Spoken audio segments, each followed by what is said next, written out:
Assalamualaikum warahmatullahi wabarakatuh. Perkenalkan, saya Nabila Martia Putri. Saya akan mencoba menjawab pertanyaan pada forum kedua pada session 2 dengan tema Types of Business Research.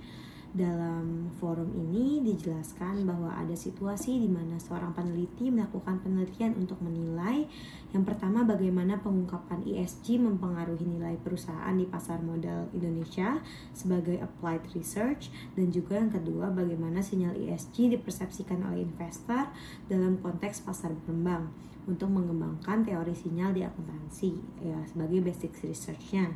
Nah, penelitian ini akan dilakukan dengan menganalisis laporan tahunan 200 perusahaan selama 5 tahun dikombinasikan dengan wawancara dengan investor institusional.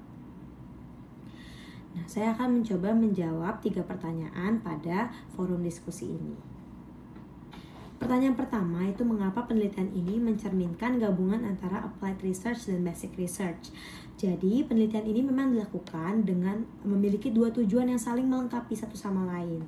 Nah, tujuan untuk basic research-nya adalah penelitian ini tuh bertujuan untuk memperluas pemahaman teoritis dalam ilmu akuntansi. Penelitian ini akan menjawab bagaimana sinyal ESG itu dapat digunakan untuk mengembangkan teori sinyal. Nah, memang nantinya hasil dari penelitian ini akan bertujuan untuk menguji dan memperkaya teori sinyal itu sendiri, yang nantinya hasilnya akan berkontribusi pada literatur akademis yang nantinya bukan hanya untuk masalah praktis dari perusahaan. Nah, pada aspek applied research, penelitian ini memang berfokus pada penyelesaian masalah yang dihadapi oleh PT Green Finance Tbk, di mana perusahaan tersebut harus menjawab pertanyaan bagaimana pengungkapan ESG itu mempengaruhi nilai dari perusahaan itu sendiri. Nah, hal ini merupakan masalah konkret yang hasilnya itu dapat digunakan secara langsung oleh manajemen untuk membenarkan adanya biaya pelaporan ESG kepada Dewan Komisaris maupun investor nantinya untuk mengambil keputusan investasi. Pertanyaan kedua adalah, metode apa sih yang tepat untuk digunakan dalam penelitian ini? Seperti yang sudah saya sampaikan pada pertanyaan pada forum sebelumnya, karena pada penelitian ini menghubungkan kedua korelasi antara satu variabel dengan variabel lain, maka metode pertama yang dapat digunakan adalah metode kuantitatif dengan correlation research, di mana pada penelitian ini akan melihat bagaimana pengaruh dari satu variabel dengan variabel lain menggunakan data sekunder dari laporan tahunan 200 perusahaan selama 5 tahun untuk dianalisis. Metode ini tuh dapat mengukur hubungan statistik antara variabel pengungkapan ESG terhadap variabel nilai perusahaan itu sendiri.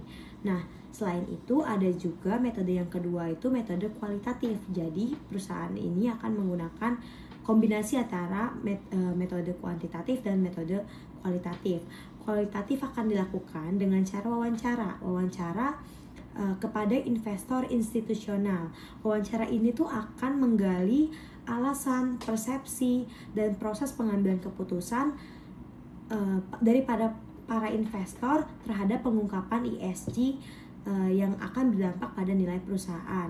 Nah, tentunya hasil wawancara itu tidak dapat diukur oleh angka-angka seperti yang dilakukan pada metode kuantitatif, sehingga kombinasi dari kedua metode ini akan menghasilkan temuan yang lebih kaya dan mendalam dalam penelitian. Pertanyaan yang terakhir yaitu bagaimana manfaat hasil penelitian ini untuk akademisi, investor, dan regulator dari pasar modal. Yang pertama, untuk akademisi. Untuk akademisi, tentunya penelitian ini akan memperkaya teori mereka karena hasil penelitian akan berkontribusi terhadap teori sinyal, akan memperkaya hasil dari teori sinyal yang nantinya akan memberikan hasil bagaimana teori sinyal yang diaplikasikan di negara berkembang seperti Indonesia. Selain itu, manfaat bagi akademisi juga penelitian ini dapat menjadi dasar untuk riset lanjutan yang akan dilakukan oleh peneliti-peneliti berikutnya yang akan meneliti lebih lanjut tentang dampak ESG.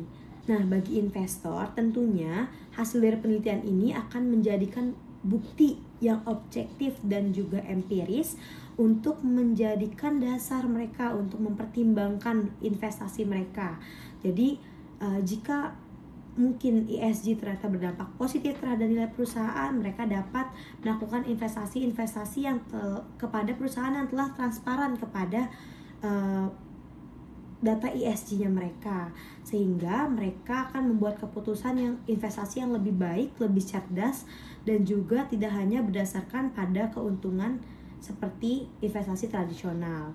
Nah, pihak yang terakhir yaitu regulator pasar modal ini akan menjadi dasar ilmiah bagi OJK yang mengatur pasar modal untuk merumuskan apakah regulasi baru diperlukan, apakah regulasi terkait dengan pengungkapan ESG itu perlu ditetapkan. Nah, kalau misalnya ternyata pengungkapan ESG itu berdampak positif bagi nilai perusahaan atau memberikan dampak yang besar untuk nilai perusahaan, mungkin OJK dapat mengeluarkan regulasi terkait kewajiban pengungkapan ESG dalam pasar uang atau pasar modal mereka. Selain itu juga bagi regulator pasar modal ini merupakan bahan untuk edukasi bagi pasarnya, menunjukkan bahwa perusahaan itu penting untuk melakukan pengungkapan ESG dan mendorong praktik pelaporan tuh yang lebih transparan dan seragam di pasar modal Indonesia. Sekian penjelasan dari saya atas forum dengan tema Types of Business Research. Wassalamualaikum warahmatullahi wabarakatuh.